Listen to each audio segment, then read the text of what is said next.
Señor David Correa, muchísimas gracias por aceptar la invitación de Más Allá de lo que Vemos. Gracias por estar presente en esta edición del programa. Muy amable, de verdad, por aceptar la invitación y bienvenido. Itzel, muchas gracias a vos y a Más Allá de lo que Vemos por permitirme estar en este espacio y contar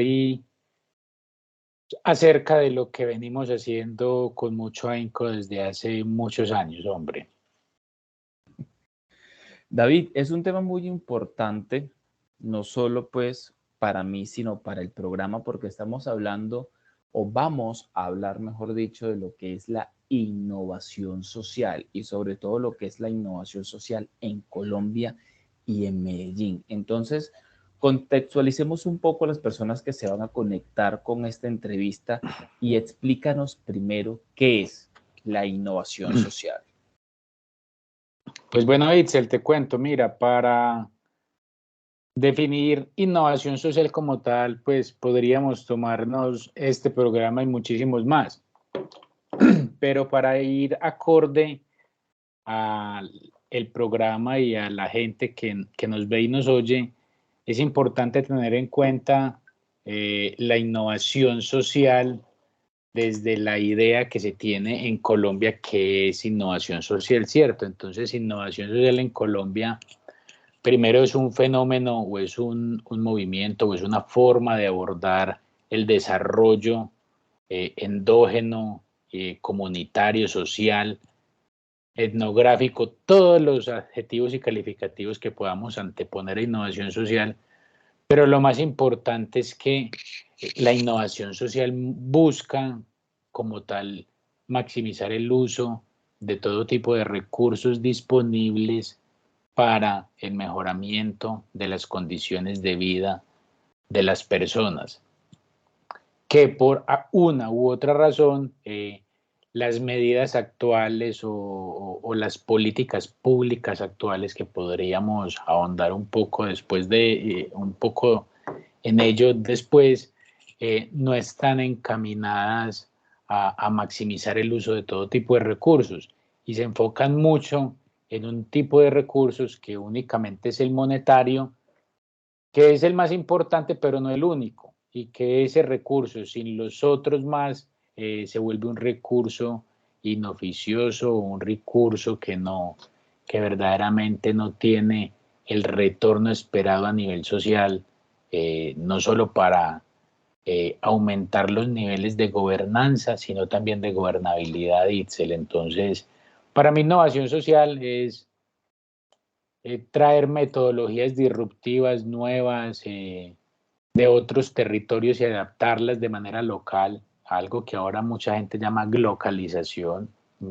concebir las cosas desde un ámbito global, pero aplicarlas en un entorno local. Entonces, para mí la innovación social como tal debe ser algo replicable, escalable, sostenible, y que verdaderamente deje algún tipo de conocimiento, capacidad y o competencia en las personas o en los territorios donde se desea implementar. Es algo muy nuevo, afortunadamente en Colombia, que generalmente creemos que todos siempre vamos como retrasados en muchas cosas. En Colombia, en cuanto a innovación social, vamos muy bien.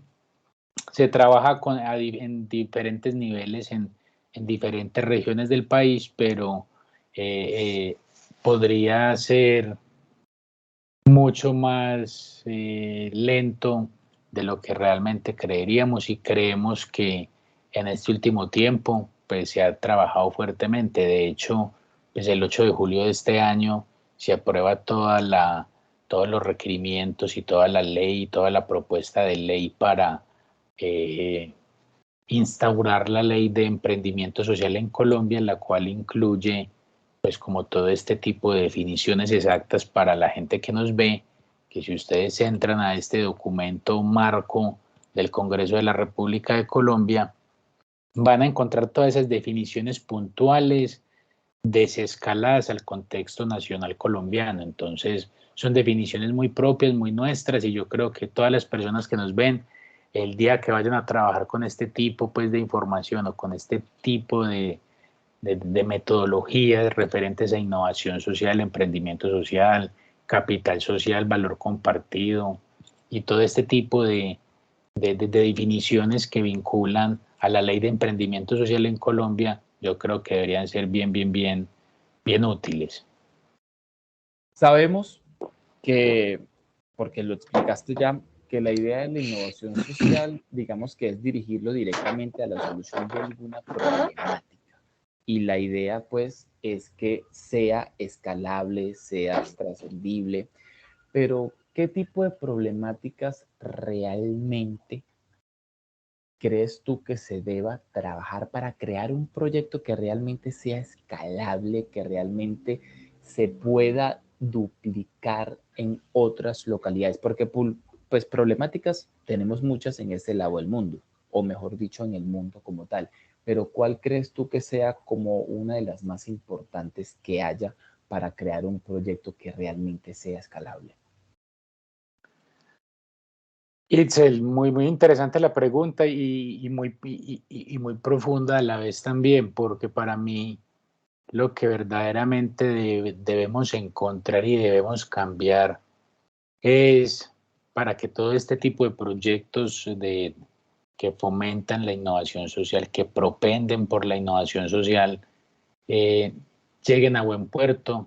Yo creo que lo primero es cambiar las formas. En mi caso particular, en el caso particular del grupo primario con el que se viene trabajando a nivel territorial este tipo de procesos desde Comuna Project, eh, hemos encontrado que lo primero que hay que cambiar es la forma en la que se hace el aterrizaje a los territorios. Normalmente se conoce como soft landing, como el aterrizaje suave a los diferentes entornos y contextos. Entonces, yo creo que desde ahí empieza a mejorar o se incrementa la posibilidad de acierto de un proyecto, de un programa que tenga como eje central la innovación social. ¿Por qué, Itzel? Porque muchas veces la gente cree y mal cree que preguntar es informar, y no. Entonces, para ir redondeando la respuesta, a las comunidades se les informa lo que se va a hacer en ellas, y se parte desde las problemáticas que se cree tienen las comunidades, desde los altos pisos de la alta municipalidad, de la municipalidad, sea a nivel local, barrial, comunal, ciudad, departamento, área metropolitana, zona delimitada. Entonces yo creo que lo primero es articular muy bien lo que se hace desde los organismos de gobernanza de primera base, que es las juntas de acción comunal y las juntas administradoras locales, para que verdaderamente éstas tengan los mecanismos, los recursos, no solo monetarios hablo, para poder llevar las necesidades de la comunidad a las instancias superiores donde se toman las decisiones para todos. Entonces creo que ahí está verdaderamente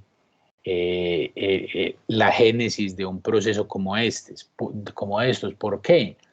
Porque es bastante meritorio, Itzel, que cuando uno empieza a ver las temáticas sociales, en nuestro caso como una oportunidad y no como un problema, la comunidad inmediatamente lo percibe.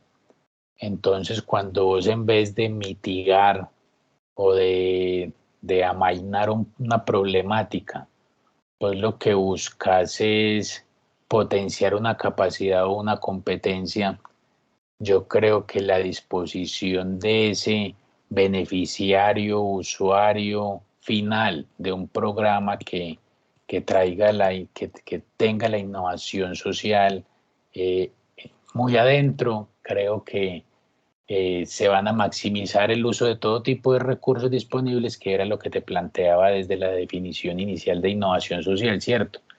Entonces creo que es ahí, creo que es más fácil potenciarle a las personas en lo que son buenos y no intentar siempre disminuir o mitigar en lo que no son tan buenos, para hablar pues con comunicación asertiva y con PNL, ¿cierto? Porque comunitariamente siempre cuando se habla de problemáticas, siempre se tiene un resquemor, más por cómo se han dado las cosas en estos barrios donde la gente de nivel socioeconómico 1 y 2 por lo general son susceptibles con ciertas temáticas y razón tienen en gran medida de tener esas ideas y esas perspectivas de la gente que vive en otras condiciones diferentes a la de ellos. Entonces, más allá de llegar con problemáticas, llegamos es partiendo de las capacidades y competencias que tienen cada uno de estos territorios. Obviamente, cada territorio tiene unas características, unas complejidades únicas también, que lo que creemos es que se pueden ir mitigando a partir de potenciar en lo que somos realmente buenos. Entonces, incluso, no me lo has preguntado, pero vale la pena la correlación, Itzel, es desde lo metodológico y desde lo investigativo, en áreas netamente académicas, Itzel, muchas veces se habla de metodologías para trabajo comunitario y muchas de ellas parten de solución de problemáticas. Cuando hablamos desde el desarrollo humano, desde enfoques del ser humano, muchos expertos, muchos teóricos, unos muy tesos, uno de ellos, Manfred Max Neef, el economista descalzo le llaman, un chileno muy teso él, de ascendencia alemana, que habla que el ser humano, las comunidades están llenas de necesidades. Y fue un enfoque muy trabajado, muy chévere, y el man habla pues de cómo comunidades en la Polinesia, en el Pacífico Sur, no necesitan de plata y no necesitan de muchas cosas que en mundos occidentales que en el mundo occidental necesitamos, ¿cierto? Entonces, pero hablar desde las necesidades creo que limita. Entonces surgen otros o vienen otros pensadores, Marta Nussbaum, una de ellas, tesísima ella, habla ya desde un enfoque de capacidades, no de necesidades. Entonces algunos plantean que el ser humano está lleno de necesidades, otros plantean que está lleno de capacidades. Yo me voy más por la segunda que por la primera. Entonces por eso también me alineo, o siempre he intentado buscar trabajar a nivel territorial desde un enfoque con de desarrollo comunitario basado en activos.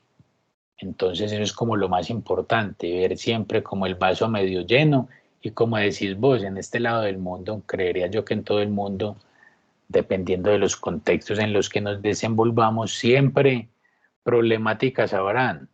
La cosa es saber que siempre van a estar ahí, y lo que tenemos que hacer es intentar reducirlas, pero no eliminarlas, porque precisamente esas necesidades o esas complejidades son las que nos hacen constantemente reinventarnos como personas, como sociedad, como núcleos familiares, como organizaciones sociales. Entonces, creería yo que la respuesta es más hacia ese lado. No sé si fui claro.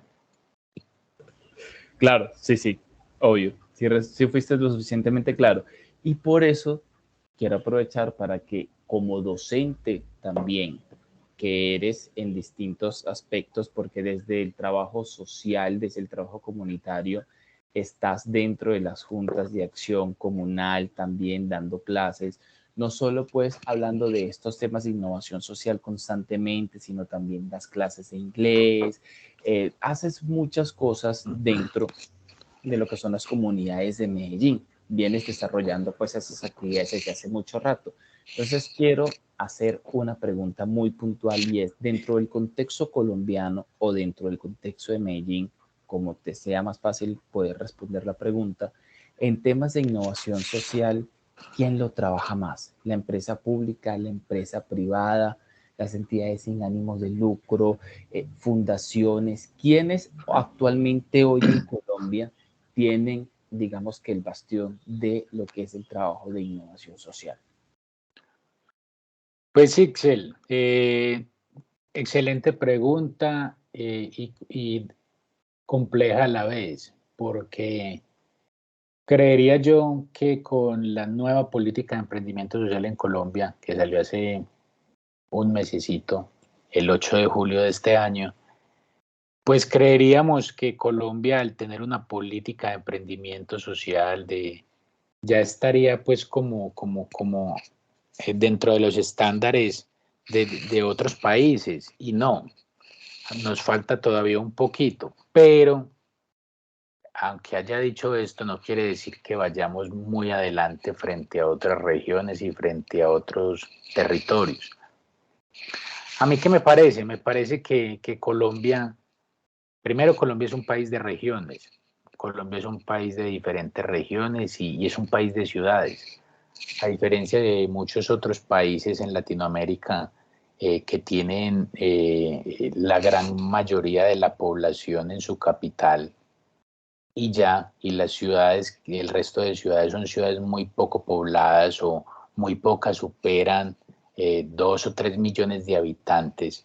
Colombia es un poco diferente por esa sencilla razón. Entonces, Colombia en innovación social, primero, tiene lugares y espacios muy tesos, muy representativos. Por ejemplo, para no hablar primero de lo que se está haciendo acá a nivel ciudad en Medellín, te quiero compartir en la ciudad de Cali está el Centro Yunus para la Innovación Social y está muy ligado a la Universidad ICESI y una profesora muy tesa, muy bacana, con mucho conocimiento. La doctora Irurita, María Isabel Irurita, es la coordinadora en Colombia del Centro Yunus, que es pues como el padre de la innovación social a nivel mundial, con su banco Gramen, el banco de los pobres que llaman en Bangladesh. Y entonces mira que es una persona que ha podido sacar de la pobreza, hablo de Yunus, más de 450 millones de personas de la pobreza. Y él mismo dice que él todavía aún no se considera innovador social, porque todavía no ha podido impactar la gente que se requiera para verdaderamente considerarse un innovador social.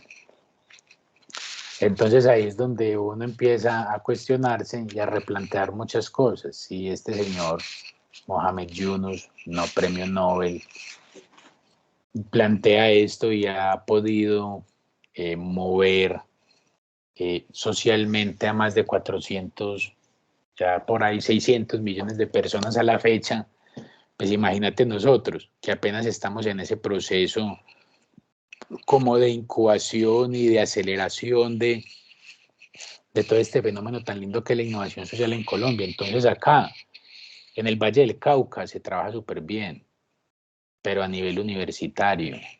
Hay bibliotecas públicas desde un concepto de innovación social en barrios, en comunas de Cali, en Siloé, en Agua Blanca.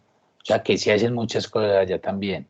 En Bogotá también se está trabajando muy fuerte, se está trabajando fuerte la innovación social desde centros de pensamiento, desde universidades. La Javeriana, pues hay una persona que admiro bastante, Daniel, es un joven muy teso que está trabajando ahora con proyectos en Soacha de innovación social.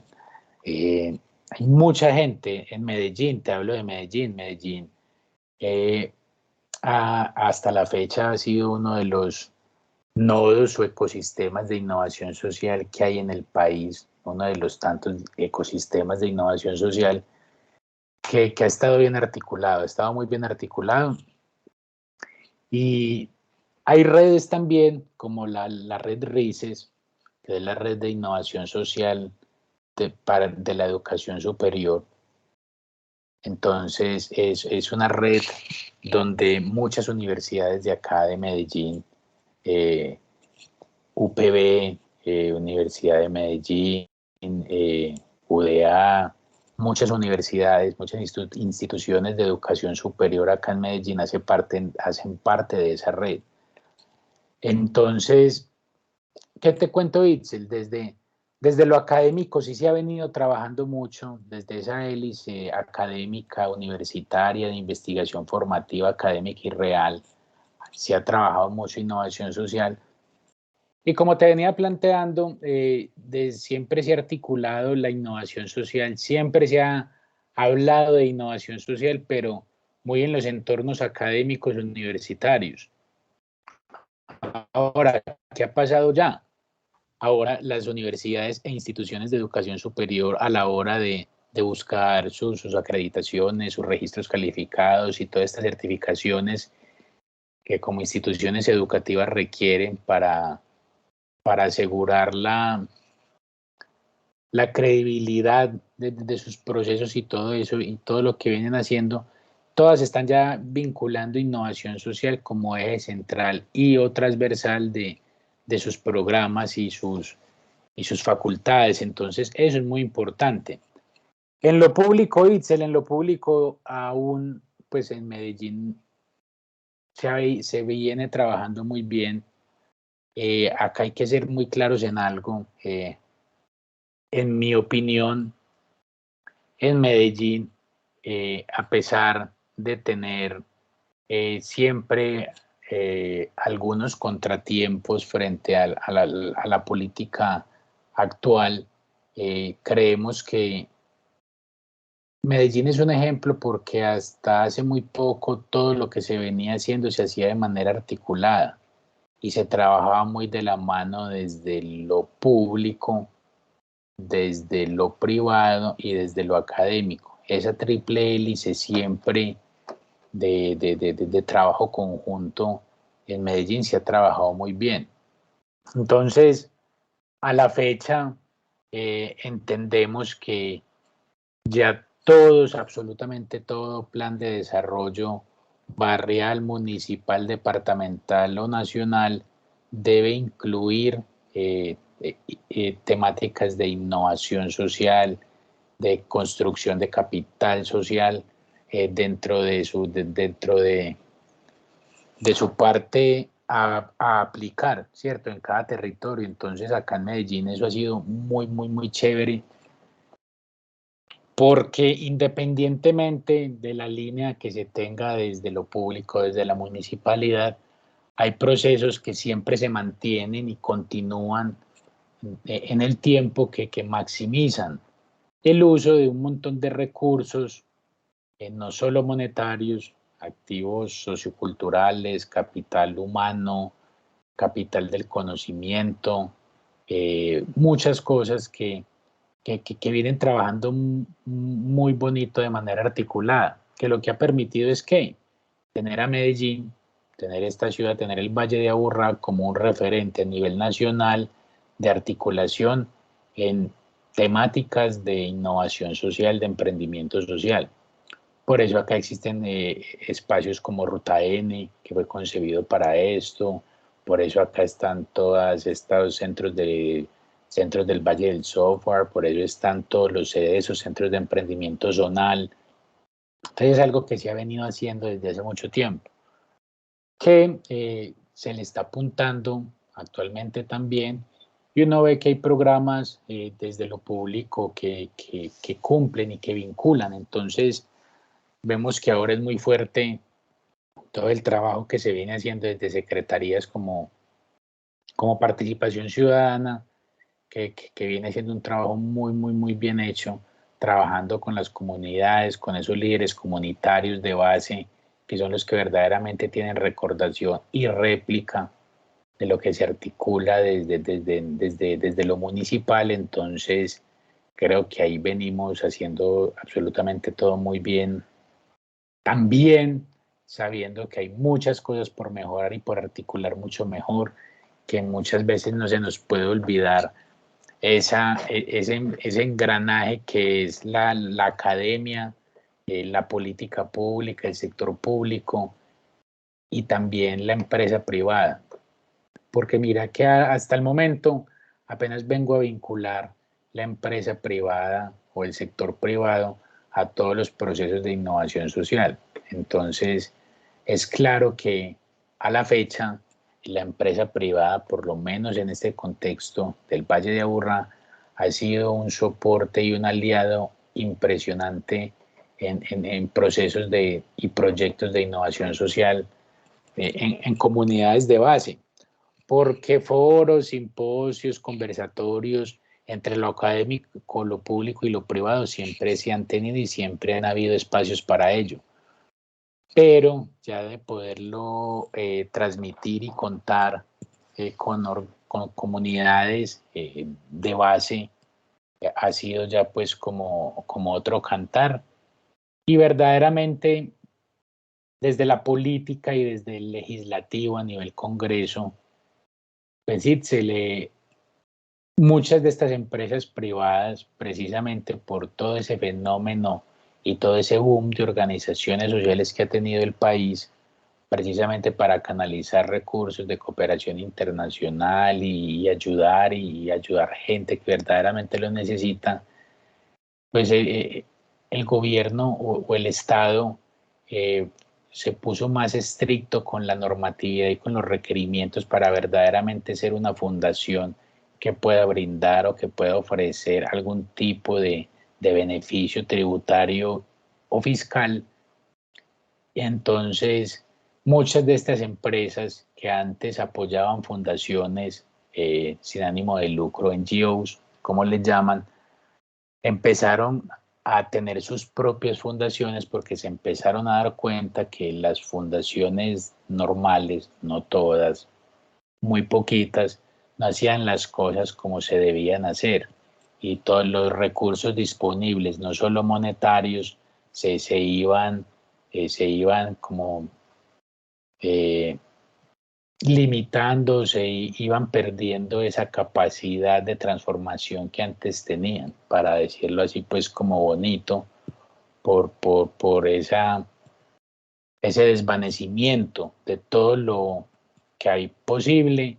Entonces toda esta empresa privada se tomó la tarea de tener sus propias fundaciones, de cumplir con los estándares dentro de ellas mismas, y ahí es donde se han empezado a trabajar programas que obviamente le apuntan a todas estas empresas a índices o a indicadores de sostenibilidad, de buenas prácticas, de responsabilidad social empresarial, a trabajar desde políticas de consumo socialmente responsable, etcétera, etcétera, pero que hicieron que las organizaciones sociales, que las ONGs, que las organizaciones no gubernamentales, que las fundaciones se apretaran el cinturón y se empezaran a articular y empezaran a cumplir con unos estándares y unos requisitos precisamente para evitar la elusión de impuestos o la elusión de muchas otras cosas que conlleva ser una fundación o ser una organización social de base, ¿cierto? Entonces, es más como eso. Entonces, ahí te redondeé un poco desde las diferentes hélices que nosotros creemos que tiene la innovación social, que es la hélice pública, la privada, la académica o las universidades y la sociedad, que acá lo estamos mencionando, es como esa comunidad de base, que es la receptora de toda esa información y de toda esa articulación que hay en los otros 4 eslabones, que es lo que queremos como contar acá, que ahí es donde se hace ese matching entre todas, que le permite cada una de ellas a la otra hacer un aterrizaje, tener un proceso de soft landing más fácil en cada territorio, lo que va a permitir mejorar los índices de intervención y aumentar la eficacia y la eficiencia en todos los procesos que se tienen a nivel territorial. Entonces es más como eso, Itzel. Entonces, teniendo en cuenta todo este marco, de instituciones dentro del territorio colombiano que funcionan pues como espacio de conjunto entre el gobierno, entre la ciudadanía, entre las comunidades. Te pregunto,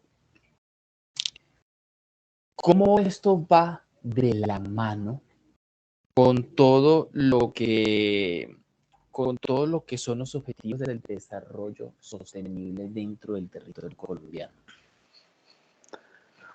Pues bueno, Itzel, esa pregunta es bien interesante. Hay mucha gente que no le cree a los ODS. Yo soy una persona que creo que es el camino y creo que es la hoja de ruta que se necesita para llegar a buen puerto y mejorar las condiciones de vida de millones de personas que todavía pudiesen mejorar su condición. ¿Qué pasa? Los objetivos de desarrollo sostenible, 17 objetivos, las 169 metas que traen todos ellos, son como una guía, un manual de vuelo, una hoja de ruta para que todos los países, todos los departamentos, provincias, estados, ciudades, localidades, le apunten a lo mismo, que es el desarrollo integral de las personas. Entonces, si nosotros miramos antes de los objetivos de desarrollo sostenible, están los objetivos del milenio. Y los objetivos del milenio eran menos.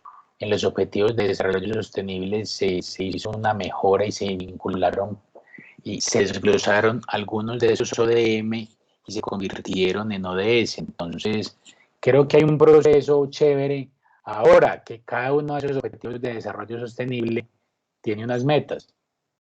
Y estas metas aplican en mayor o menor medida en diferentes territorios y o continentes y o zonas del mundo. Entonces, lo que me parece interesante de ello es que articula a todas las élites, a todos los actores que estamos dentro del desarrollo, en procesos de mejoramiento, en procesos de participación, a todos nos alinea y nos da la oportunidad de hablar en un mismo lenguaje. Y a todos nos permite empezar a construir unos indicadores y unas métricas que lo que van a hacer es sumar a la información. Entonces, cuando lo planteas así, entonces empezamos de lo macro a lo micro y entonces ya llegamos a nivel país o a nivel región.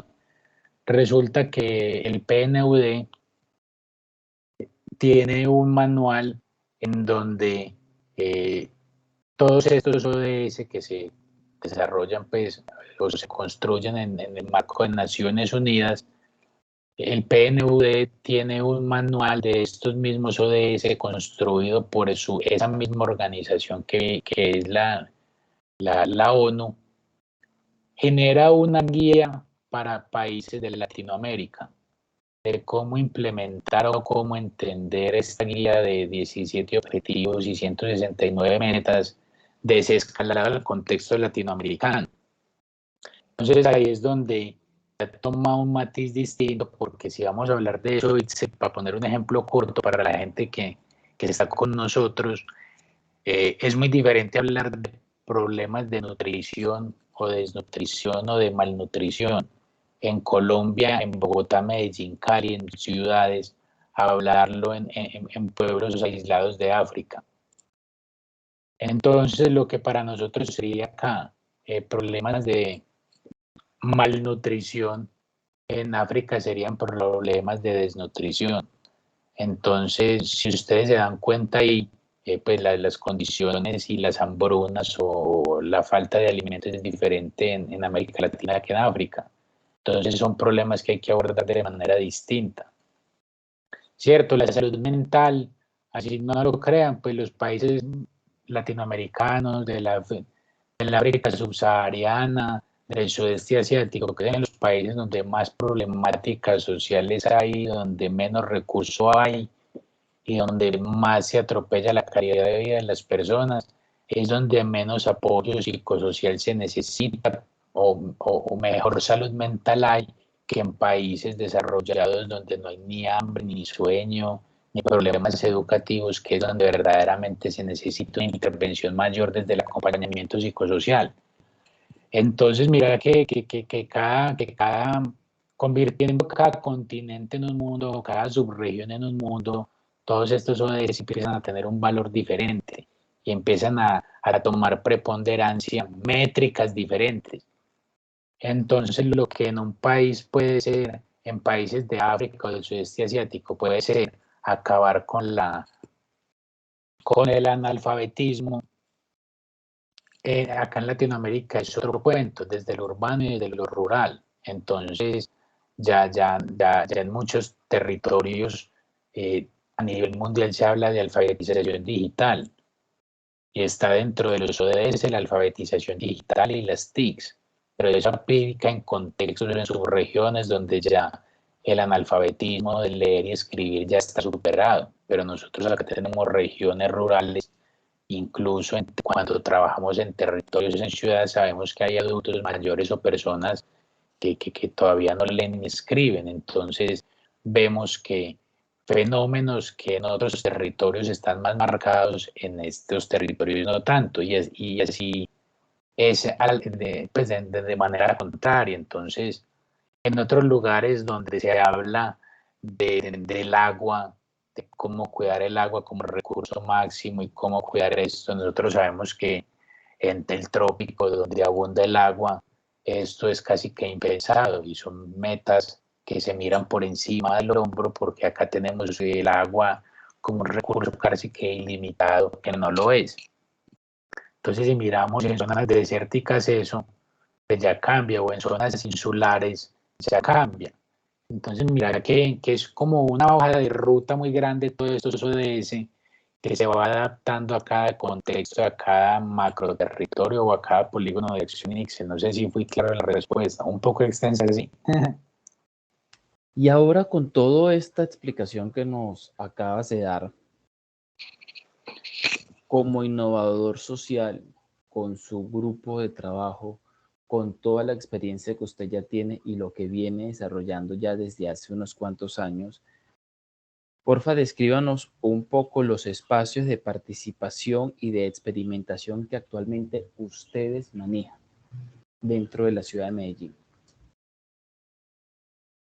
Bueno, qué pregunta tan comprometedora, tan bacana. Bueno, Itzel, te cuento, mira, para nosotros el primer espacio, el espacio más importante para trabajar o para promover la innovación social a nivel territorial, para nosotros lo primero es trabajar con las comunidades de base, porque hemos entendido durante muchos años que venimos ejerciendo pues, este tipo de trabajos o proyectos que muchas veces se informa y no se pregunta. Entonces creemos que la forma de preguntar es desde abajo hacia arriba, no desde arriba hacia abajo. Entonces ahí siempre cuando me preguntan sobre esto, y se le he planteado o he hecho el paralelo frente al mercadeo, que usted cuando trabaja en mercadeo hay dos tipos de estrategia, push o pull, halo o empujo, ¿cierto? Como las puertas, como los letreros de las puertas en todo el mundo.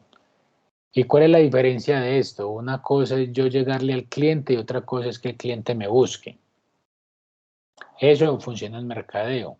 Cuando uno trabaja con comunidades de base, intentando articularse con lo público, con lo privado y con lo académico, creemos y somos fieles creyentes que la manera menos dificultuosa y la manera donde más se asegura el uso de todo tipo de recursos es preguntando desde la comunidad e ir escalando comunidad, junta de acción comunal, líderes, porque muchas veces en los distintos territorios Itzel, una cosa son los líderes y otra cosa es la percepción que tiene de estos líderes la comunidad.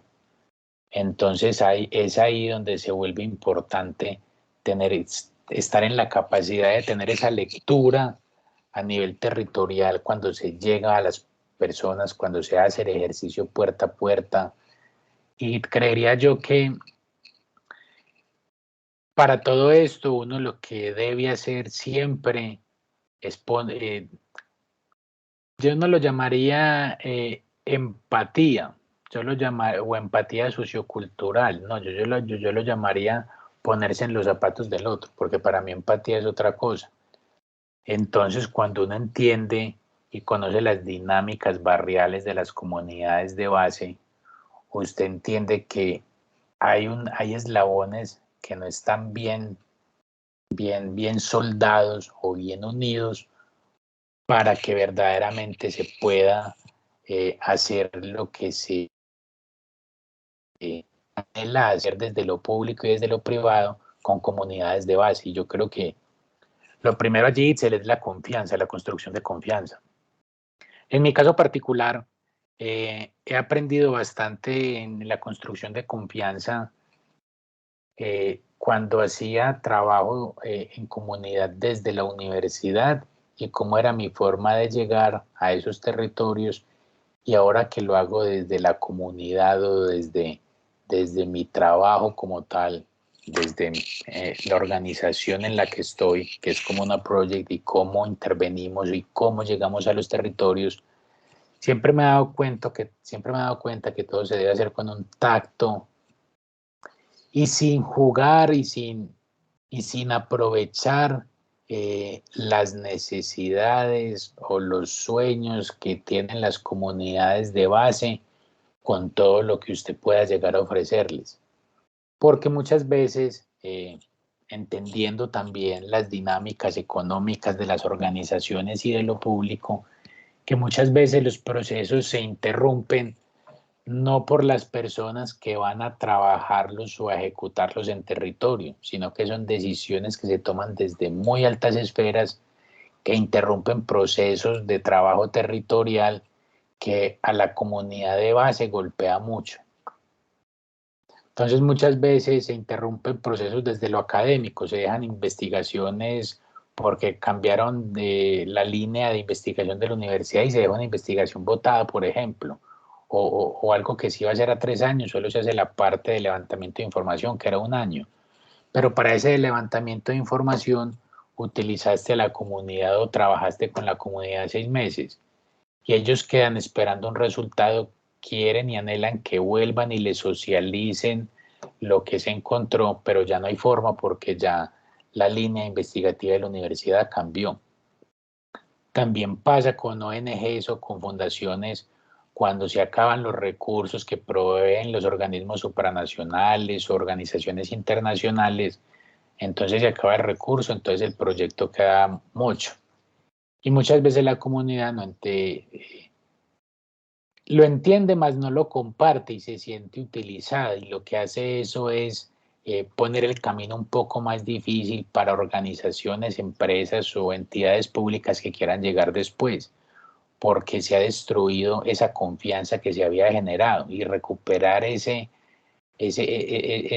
poquito de confianza toma más tiempo que lo que había tomado antes. Entonces en eso, Itzel, nosotros nos hemos asegurado que todos los procesos que nosotros lideramos estén articulados desde lo público, vayan acorde a lineamientos de plan de desarrollo de la municipalidad donde estemos, intentando cumplir con métricas, objetivos y metas de este plan de desarrollo, porque lo que no esté en ese plan de desarrollo no es ni aplicable, ni escalable, ni sustentable, ni replicable en ninguna otra parte, porque no hace parte de ese plan, entonces no existe. En las universidades también es saber si es un programa de investigación, si es una investigación, si es un proyecto, es saber qué línea tiene esa universidad, es saber si lo quieren trabajar desde manera transversal, desde Vicerrectoría de Investigación o desde el Departamento de Investigación, para saber hasta dónde se puede tener alcance con ese proceso. En lo privado también muchas veces priman intereses de gremios, de muchas otras cosas que a veces interrumpen los procesos. Y también algo que pasa mucho es que se hacen muchas cosas muy bonitas a veces, pero que después no se les realiza el seguimiento o el control, se hace un control debido de lo que se está haciendo y después los procesos quedan en nada por muchas veces no conocer eh, el territorio. Entonces, un ejemplo muy fácil para que la gente entienda el contexto Itzel de acá, más allá de lo que vemos, es en las escaleras eléctricas de la Comuna 13, por ejemplo, hay Wi-Fi gratis, hay Medellín Digital, conectividad gratis. Ahora, muy bonito, sí, que eso soporta el WhatsApp y soporta jueguitos de arcade en el celular también, pues, pero de los más sencillos. Ahora, cuando una empresa, una universidad, un organismo supranacional, una ONG, una corporación lee que en las escaleras eléctricas hay internet digital, pues hay Medellín Digital y hay Wi-Fi gratis, gratuito, la gente cree que ya solo por tener ese Wi-Fi gratuito puede llegar al territorio con plataformas muy robustas de aprendizaje, de acompañamiento, de entretenimiento. Y no, porque ese Medellín Digital no soporta esas plataformas robustas que es lo que realmente estas organizaciones tienen para ofrecer, porque ellos han invertido mucho dinero y muchos recursos, mucho capital de trabajo en diseñar plataformas interactivas, fáciles con una interfaz acorde a las necesidades de la comunidad, fáciles de manejar, pero no saben que el Internet, que lo que entra y lo que sale de conectividad o de banda para para el buen funcionamiento de estas plataformas no está. Entonces, si todas estas organizaciones, tanto privadas como universitarias, indagaran un poco más desde abajo hacia arriba, se ahorrarían todos esos inconvenientes que le genera querer llegar con algo que todavía no se puede implementar por la falta de herramientas, ¿sí me entendés? Entonces, creería que es así. Creo que es indagar desde la base, preguntar desde la base, reunirse con líderes a nivel territorial, no solo los de las juntas de acción comunal ni las juntas administradoras locales, sino indagar, conocer, hacer una inmersión etnográfica, llegar vos a un territorio, hacerte parte de él, conocer su dinámica, cómo viven, qué escuchan, qué sienten, qué perciben, y a partir de ahí vos ya puedes comenzar a articular con esas hélices privadas, públicas y académicas de manera conjunta cómo llegar a ese territorio y verdaderamente generar capital social, valor social, movilidad social que ahora está en sonada. Entonces, creería yo que nosotros intentamos trabajar de esa forma, Itzel. David, muchísimas gracias por esta conversación tan importante. Gracias por esta cátedra de innovación social. Gracias por esta cátedra de trabajo comunitario.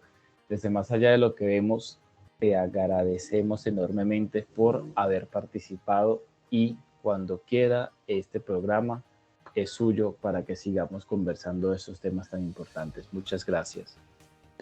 No, Itzel, a ti, gracias por la invitación. A más allá de lo que vemos, interesante encontrar espacios donde se traten este tipo de temas que son verdaderamente importantes para la sociedad, para generar verdaderamente esa movilidad que tanto anhelamos, queremos y hablamos de boca para afuera en este país y realmente empecemos a trabajarlo con nuestra gente, con nuestras comunidades.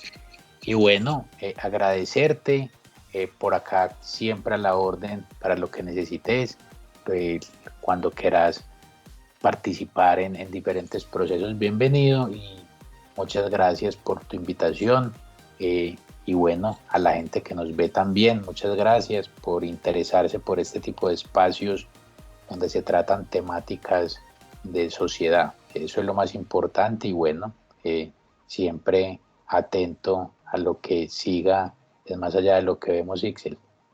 Muchísimas gracias, David. Como le digo a todo el mundo, las puertas de más allá de lo que vemos siempre están abiertas para que cuando quieran regresar a trabajar, a conversar y a dialogar sobre todo lo que hay afuera que se tiene que difundir, que es mucho el trabajo que mucha gente está realizando, y la idea de más allá de lo que vemos, la idea de este programa es impulsar y difundir esos procesos creativos, educativos y sociales que existen en la calle y que muchas veces son desconocidos por muchas otras personas. David, muchísimas gracias, y cuando quiera, bienvenido nuevamente.